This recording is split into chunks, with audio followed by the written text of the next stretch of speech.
நீங்கள் என்ன பார்த்தீங்கன்னா, அதுக்கு பெப்சி நான் தொழிலாளர் சார். செல்லுமணி அப்படிங்கிறது யாரு? தொழிலாளர் மொத்த தொழிலாளரோட ஒரு ரெப்ரசன்டேட்டிவ். ஒரு பிரசிடென்ட். ஒரு தொழிலாளர் பிரதிபலிப்பு. ஆமா. அவ்வளோதான். பிரதிநிதி மாரி. ஆமா. அவர் தொழிலாளர் தான். ம். அந்த உருவத்துக்குள்ள தொழிலாளர் அடங்கியிருக்காங்க. தொழிலாளர்கள் எதுக்கு நீங்க வந்து அனுப்பி முதலாளிய போய் இது பண்ண சொல்றீங்க? ம். உங்களுக்கு சண்டை.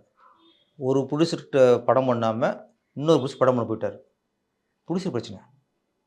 அப்ப அந்த புடிசருக்கு படம் பண்ணாம உனக்கு படம் பண்ண போயிட்டாரு. நீ படம் பண்ணாத. ம். இவருக்கு ஒரு தீர்வு ஆனதுக்கப்புறம் தான், இல்ல இவரு படம் பண்ண குடுத்ததுக்கப்புறம் தான் உனக்கு படம் பண்ணணும். ஆர்டர் தான் பண்ணணும். நீங்க பேச வேண்டிய விஷயத்த நான் ஏன் பேசணும்? குடும்பத்தில புருஷன் பொண்டாட்டி சண்டைன்னா, வீட்ல வேலைக்காரி என்ன பண்ணும்? சமைக்கிறவன் என்ன பண்ணுவான்? அவங்க மாமன் வச்சிருப்பாய்ங்க. அந்த ரேஞ்ச் தான் அது. நீங்க குடும்பம் நீ பேசுங்க. நீங்க வேலைக்காரன போய் நீ ஏன்டா பேசுறன்னா, அவன் இனி யாரு கேட்கறதுக்கு? கேட்க மாட்டானா? இதுதான் சார்.